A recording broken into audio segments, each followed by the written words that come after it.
세번역 사도신경으로 신앙 고백하겠습니다. 저는 전능하신 아버지 하나님 천지의 창조주를 믿습니다. 저는 그분의 유일하신 아들 우리 주 예수 그리스도를 믿습니다. 그분은 성령으로 잉태되어 동정녀 마리아에게서 나시고 본디오 빌라도에게 고난을 받아 십자가에 못 박혀 죽으시고 장사된 지 사흘 만에 죽은 자 가운데서 다시 살아나셨으며 하늘에 오르시어 전능하신 아버지 하나님 우편에 앉아 계시다가 거기로부터 살아있는 자와 죽은 자를 심판하러 오십니다. 저는 성령을 믿으며 거룩한 공교회와 성도의 교제와 죄를 용서받는 것과 몸의 부활과 영생을 믿습니다. 아멘. 거룩하신 아버지 하나님 감사합니다. 간밤에도 편히 쉬게 해주시고 새벽에 기도하는 자리에 불러주시니 감사합니다. 이 시간 저희들 마음 중심으로 주님을 경외하게 하여 주시옵소서. 예수님 이름으로 기도드리옵나이다. 아멘. 찬송가 373장입니다.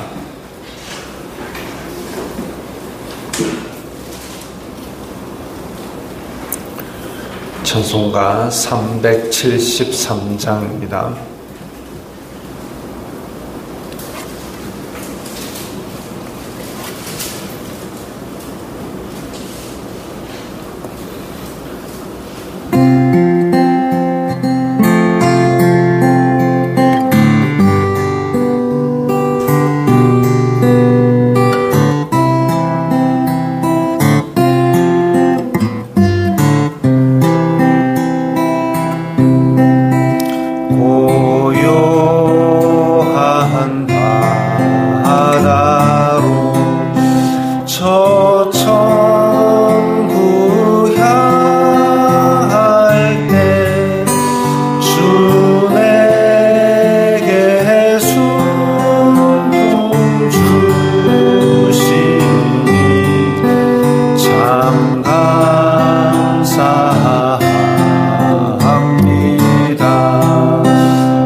오늘 말씀은 사도행전 27장 20절부터 26절까지의 말씀입니다.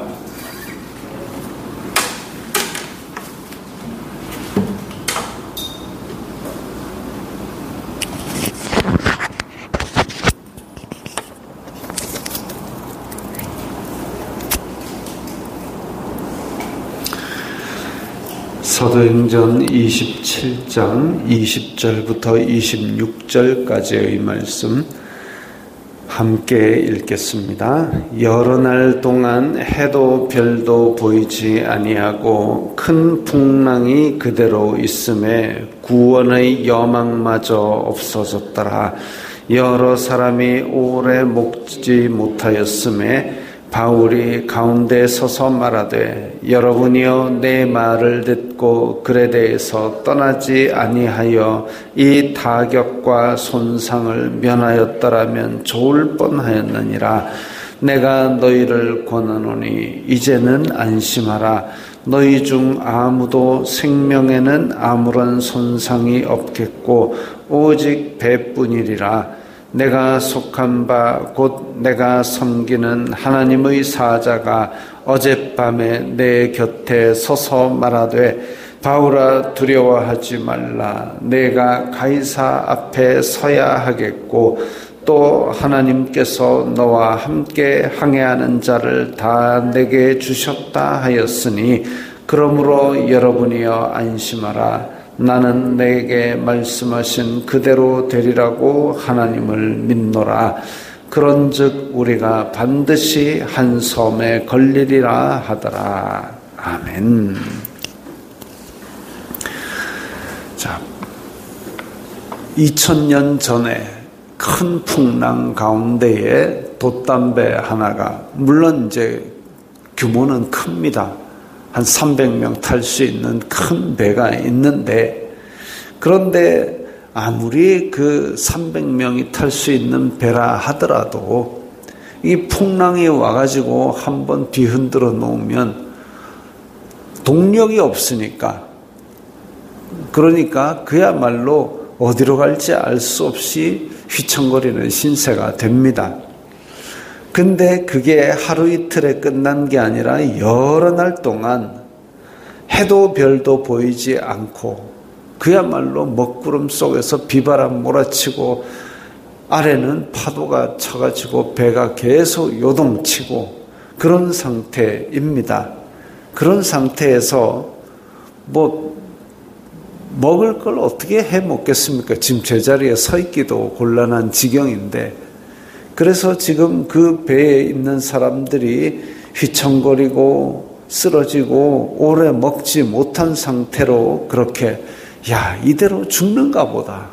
왜냐하면 그때 당시는 그렇게 배가 깨어졌다, 헬리콥터가 뜰 수 있는 것도 아니고 구조선이 올 것도 아니고 그야말로 망망대해에서 배가 깨어지면 풍랑 속에 그대로 떨어지는 겁니다. 지금도 풍랑 속에 파도가 높아지면 구조대가 출동을 해도 찾기가 어렵습니다. 어디 있는지 알 수가 없다는 거죠. 그런 상태인데 구원의 여망마저 없어졌더라. 우리가 살아날 수 있겠구나라는 희망도 다 사라져 버렸습니다.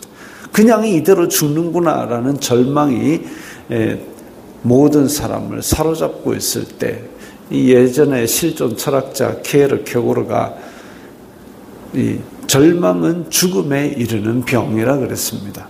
절망은 죽음에 이르는 병이다. 사람이 어떤 어려운 환경에 있어도 그래도 소망을 좀 가지고 있으면, 이거 지나간다, 이거 끝난다라는 걸 가지고 있으면 어떻게든지 견뎌내는 힘이 생기는데, 그런데 그마저도 없다면, 낭망하고 절망한다면 살 수 있는 환경인데도 죽는 경우도 종종 있습니다. 어떤 사람이 냉동고에 갇혔는데 냉동고가 그렇게 심하게 가동을 안 해가지고 0도까지도 떨어지지도 않고 영상 5도인가 그렇게 돼 있는데, 나는 냉동고에 갇혔구나. 문 열어보니 안 열리거든요. 그래서 얼어 죽었어요. 그런 부분들이 이제 절망이라는 것이 사람에게 가져오는 겁니다. 지금 300명 가까운 이 많은 사람들이 탄 배가 흔들리고 해도 별도 보이지 아니하고 그리고 굶고 이러고 보름 넘게 있으니까 이제 다들 죽었구나라고 절망하고 있는 그런 상태입니다. 그럴 때에 바울이 이야기합니다. 내 말을 듣고 안 떠났으면 이렇게 손해보지 않았을 것이다. 사실 이 말만 했으면 아주 밉상입니다. 내가 뭐라 했노? 내가 그래 된다 했지? 딱 그 말입니다. 그 말이 진짜 얼마나 기분 나쁜 말입니까? 그러기 전에, 물론 이제 바울은 이런 일이 있기 전에도 얘기했지만 어떤 사람들은 그런 일이 있기 전에는 아무 소리도 안 하다가 꼭 그러고 어떤 일이 벌어지고 나서 내 이래 될 줄 알았다 라고 이야기를 합니다. 이래 될 줄 알았다고 바울이 이야기를 했지만 그 이전에 이런 일이 있기 전에 이거 나가면 안 된다고, 큰일 난다고 바울은 말렸습니다. 말렸는데 말을 안 들은 거죠. 물론 이제 그렇게 말렸지만 말을 안 듣고 떠나서 이 고생을 하는 데 대해서도 이런 말은 하면 안 되죠. 내 이래 될 줄 알았다. 이 말은 하면 안 되는데, 그런데 이 말을 한 목적이 뭐냐 하면 22절에 이제는 안심하라. 이제 소망을 잃고 다 죽게 되었다고 생각하고 있지만 이제 안심하십시오, 여러분. 이제 안심하십시오, 여러분. 이런 일이 있을 것을 미리 이야기를 했었는데 이제는 반대로 이 일 가운데서도 목숨 건질 걸 얘기하니까 이제 안심하십시오. 이 이야기가 사실은 주제이지요. 그러면 그 안심한다는 근거는 뭐냐? 23절에 내가 섬기는 하나님의 사자가 이제 이 풍랑 가운데서 우리 목숨은 지장이 없을 거라고 말씀하셨습니다. 안심하십시오 라고 이야기를 했습니다. 바울은 출항하기 전에 분명히 이야기했습니다. 이거 큰일 납니다. 가지 맙시다 라고 얘기를 했는데 그 말대로 이루어졌습니다. 큰일이 났습니다. 사람들이 지금 막 소망을 다 잃어버리고 절망할 정도로 풍랑 속에서 그렇게 굶고 난리가 났습니다. 그 말이 이루어졌습니다. 그 이전에 죄가 없는 사람이고 로마 시민인데 지금 가이사에게 항소한다 해가지고 올라가고 있습니다. 즉 이 배에 탈 때부터 비범한 사람이었던 거죠. 그런 대우를 받아왔고 그리고 주치의도 따라왔고 몸종도 따라왔고 그런 상황인데 떠나지 말자 했는데 떠났고 그랬는데 지금 이런 지경에 처해 있다. 그런데 이 사람이 다시 말하기를 이제 안심하십시오. 하나님께서 괜찮다 했습니다. 라고 이야기를 하면 그 마음속에 하나님이 없는 이방인이라 할지라도 야, 저 좀 대단한 사람인 줄 알았는데 이거 우리의 괴로움도 맞췄으니 이제 안심하라 했으니까 어쩌면 살아날 수도 있겠다라는 생각을 가지는 거죠. 그 마음속에 하나님이 없는 이방인이라 할지라도 이 메시지에 의해서 소망을 가졌다. 이 좋은 소식이고 이게 복된 소식이고 이게 기쁜 소식입니다. 풍랑이 있는 사람에게는 이 풍랑 가운데서 목숨 건진다. 이게 가장 기쁜 소식이죠. 복음입니다. 복음입니다. 세상의 파도가 깊이 치고 힘들게 만들고 소망이 끊어질 것 같은 그런 와중에서도 예수님 믿는 사람들이 복음의 말을 전하고 기쁜 소식을 전하고 평안을 전하는 것이 이렇게나 중요합니다. 그렇다고 해서 아무렇게나 정치인들 공약 남발하듯이 그렇게 헛된 평안을 막 남발해서는 곤란하겠지만 하나님의 계획, 하나님의 말씀 가운데서 우리가 그런 지혜를 가질 수는 있죠. 위로하고 공감하고 그런 평안은 이야기할 수 있습니다. 그래서 하나님께서 구원하시려는 계획, 너와 함께 항해하는 자를 다 내게 주셨다. 내게 주셨다라는 건 바울의 몸종이 된다는 얘기가 아니라 바울이 지금 로마 황제 앞에 가서 복음을 전해야 되기 때문에 이 배가 파선을 한다 할지라도 이 배와 함께 살려주겠다라는 말씀을 하신 겁니다. 사명이 있는 사람에게 보호하시는 특별한 은혜를 베푸시는데 그 특별한 은혜를 베푸실 때에 바울만 뿅 살아나고 나머지는 다 죽어 이게 아니라 바울과 함께 있기 때문에 이 배에 있는 사람들이 다 목숨에는 지장이 없을 것이다 라는 그 약속이 항해하는 자를 다 내게 주셨다라는 말씀으로 주신 겁니다. 그렇게 말씀을 주셨을 때에 그걸로 끝난 게 아니라 여러분이여 안심하라. 이제 이 말씀으로 끝난 게 아니라 사도 바울은 이 말씀을 내 것으로 받아들였죠. 내 마음속에 확신의 근거로 삼은 겁니다. 믿음은 바라는 것의 실상이고 보지 못하는 것들의 증거라 그랬습니다. 아직 보이지 않습니다. 아직 바라기만 합니다. 그러나 말씀을 주셨기 때문에 그것을 믿는 믿음이 곧 실체가 되는 거죠. 그래서 그 실체를 믿고 여러분이여 안심하라 라고 이야기하는 겁니다.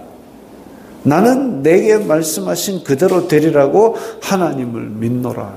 내가 믿는 하나님이 말씀하셨기 때문에 나는 안심하라 라고 선포합니다. 나는 여러분들이 살아날 거라고 선포합니다.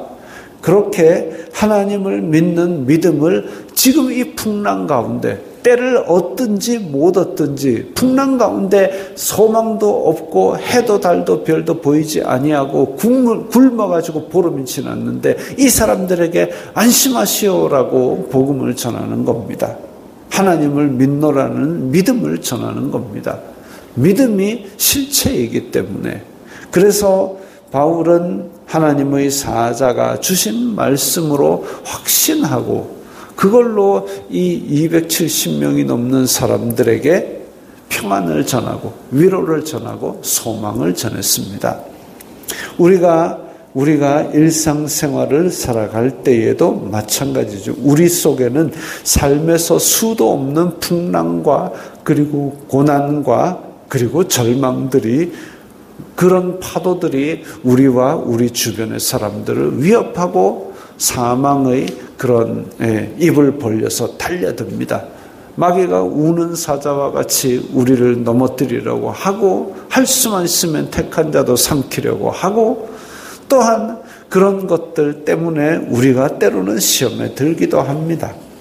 그러나 하나님께서 우리에게 주신 사명이 있고 하나님께서 이 예수 그리스도를 믿는 믿음을 주셨기 때문에 그 믿음으로 말미암아 우리는 평안의 말을 우리가 먼저 그 말씀을 들어야 하겠죠. 하나님으로 인하여 내 마음속에 누구도 뺏을 수 없는 평안, 복음, 평안의 복음 이것이 있을 때에 세상의 파도가 어찌하지 못하고 교회를 흔들려 하는 도전들이 날마다 마귀가 그렇게 달려들지만 우리가 그 가운데서도 말씀에 근거하여 평안을 가지고 나를 위로하고 또한 다른 사람에게 평안의 복음을 전하고 이 믿음으로 말미암아 우리는 이겨낼 수 있다라는 그런 소망을 주는 그런 말들을 할 때에 우리 주변에는 안 믿는 사람이라 할지라도 너와 함께 있으면 소망이 있을 것 같다. 너와 함께 있으면 평안하다. 이런 마음을 가지고 오게 되는 것이죠. 그랬을 때에 내 속에 있는 평안의 근거이고 기쁨의 근거이신 예수 그리스도를 더 힘있게 전할 수 있을 겁니다. 고난 중에서도 풍랑 중에서도 이 풍랑 인연하여서 더 빨리 간다는 우리 찬송가의 가사처럼 우리가 겪는 어려움 가운데서도 믿음의 평안을 잃지 마시고 오히려 그로 인하여 우리의 사명이 좀 더 가까워지게 되기를 바랍니다. 기도하겠습니다. 거룩하신 아버지 하나님 감사합니다. 힘들고 어려운 풍랑 속에서도 일하시는 주님을 믿습니다. 우리가 평안을 잃지 않고 복음을 잃지 않고 그 가운데서 모든 사람들에게 때를 얻든지 못 얻든지 기쁨의 소식을 전하는 자가 되게 하여 주시옵소서. 예수님 이름으로 기도드리옵나이다. 아멘.